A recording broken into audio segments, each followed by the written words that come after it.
제네바 선언의 히포크라테스 선서는 다음과 같이 시작합니다. 의협에 종사하는 일원으로서 인정받는 이 순간에 나의 일생을 인류 봉사에 바칠 것을 엄숙히 서약한다. 이렇듯 의사란 인류의 건강과 생명을 위해 헌신하는 훌륭한 사람들이죠. 하지만 가끔 자신의 의학적 지식을 좋지 않은 분야에 쓰는 사람들이 있고는 합니다. 의학은 내 직업이고 전쟁은 내 취미다라고 말한 남아프리카 공화국의 심장 전문의 바우터 바손. 닥터 데스라고 불린 그는 국가의 지원을 받고 대량 학살을 일으키기 위한 생화학 무기를 연구했던 나쁜 사람이었습니다.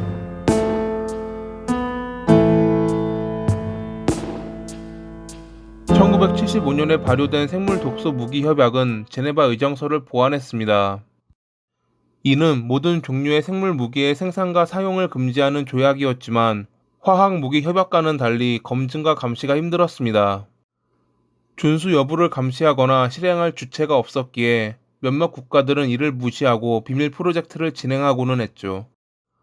남아공 역시 그러한 국가 중 하나였습니다. 아파르트헤이트는 17세기 중엽 백인의 이주와 더불어 점차 제도로 확립된 백인과 비백인을 구분해 차별하는 남아공의 극단적인 인종차별 정책을 말합니다. 격리라는 뜻의 아파르트헤이트가 제도로 도입됐을 때 남아공 수뇌부들은 인종 간의 사회적 통합을 중단시키기 위해 거주지를 나누기도 했죠. 1981년에 남아공의 대통령이었던 피터 윌렘 보타는 국방부에 프로젝트 코스트라는 비밀 프로젝트를 지시했습니다. 당시 대통령 주치의였던 바우터를 책임자로 선정하고 고위 인사와 과학자, 의사 등 200여 명의 전문가를 모집한 프로젝트 코스트. 처음에는 그들에게 국가의 적으로부터 나라를 보호하기 위한 방어 중심의 연구 프로그램이라고 설명했지만 실제로는 반인종차별 운동가들을 무력화시키고 비백인 인구가 증가하는 것을 막는 화학적 생물학적 수단을 만드는 프로그램이었죠. 탄저균이 들어간 담배, 이름 모를 독이 들어간 우유와 물, 알코올 등 일상생활에서 쓰이는 물품에 자연스럽게 섞어 배포하려고 계획했던 그들. 그들은 남아공의 비백인 인구를 줄이기 위한 인종 고유의 박테리아 무기를 합성하는 데 초점을 맞추어 연구를 진행했죠. 실제로 물질의 조달을 위해 4개의 프런트 회사를 설립하기도 했습니다. 이러한 생화학 무기를 만들면서 가장 어려운 것은 인체에 어떠한 영향을 주는지 확인하는 것이었는데 그들은 이를 위해 생체 실험을 강행했습니다.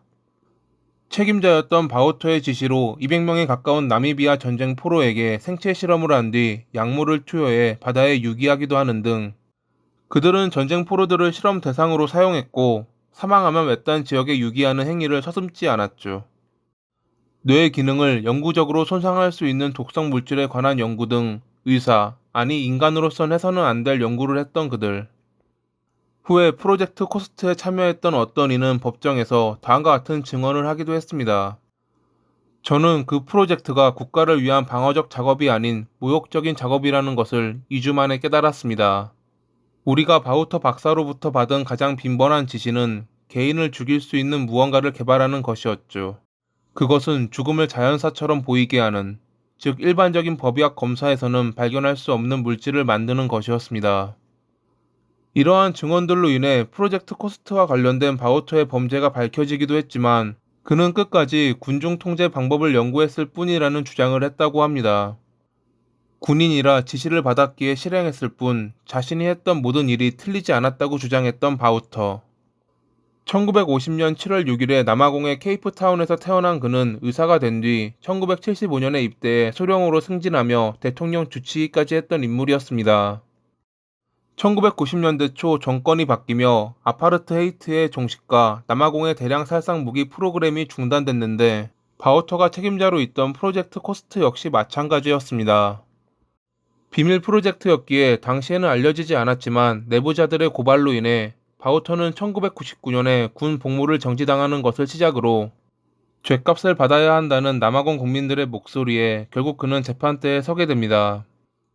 1999년 10월 4일에 229건의 살인, 살인 음모, 약물 소지 및 밀매, 횡령, 사기, 절도를 포함한 67건의 범죄로 기소된 바우터.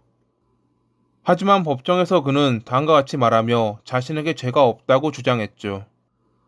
제가 한 일은 국가를 위해 군중을 통제하는 방법을 연구하는 것이었습니다. 몇몇 분들은 그런 연구에 의사들이 관여해서는 안 된다고 말하지만 나는 다른 군인들과 마찬가지로 명령받은 일을 하는 군인이었을 뿐입니다. 그로 인해 일어난 일과 저를 연관짓고 심판하고 싶다면 그 프로젝트에 관여된 3,000명 이상의 다른 의사들도 찾아야 할 것입니다. 재판을 맡은 판사는 남아공 법원이 나미비아 밖에서 저지른 범죄에 대해 그를 재판할 수 있는 사법권이 부족하다는 판결을 내리며 재판의 핵심이었던 나미비아 전쟁포로 200여 명의 사망과 바우터가 관련됐다는 혐의를 기각했습니다. 또한 67건의 혐의는 46건으로 축소됐고 그의 범죄를 입증하는 데 있어 모든 증거와 증인이 기준에 크게 못 미쳤다고 판결하며 모든 혐의를 기각했죠.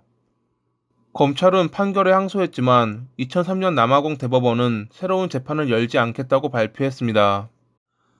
터무니없는 판결을 본 아프리카 민족회의 대변인은 살인자를 보호하는 명백한 사례라며 남아공 사법체계의 문제점을 비난하기도 했죠. 바우터는 2013년에 남아공 보건 전문가 평의회에 의해 4건의 비전문가적 행위에 대한 유죄 판결을 받으며 마침내 정의가 실현된 것처럼 보이기도 했지만 2019년 3월에 가우텐 고등법원은 청문회를 주재한 2명의 위원이 편견을 갖고 있기에 징계 청문회에서 했던 그들의 발언을 철회하라는 판결로 바우터의 손을 들어주었습니다. 아직도 많은 부분이 알려지지 않았다는 남아공의 1급 비밀 프로그램 프로젝트 코스트. 총 책임자였던 바우터는 끝내 재해 심판을 피해갔지만 언젠가는 나치의 의사였던 요제프처럼 가장 괴롭고 비참한 죽음을 맞길 바라며 이만 글을 마칩니다. 오늘도 시청해 주셔서 감사합니다.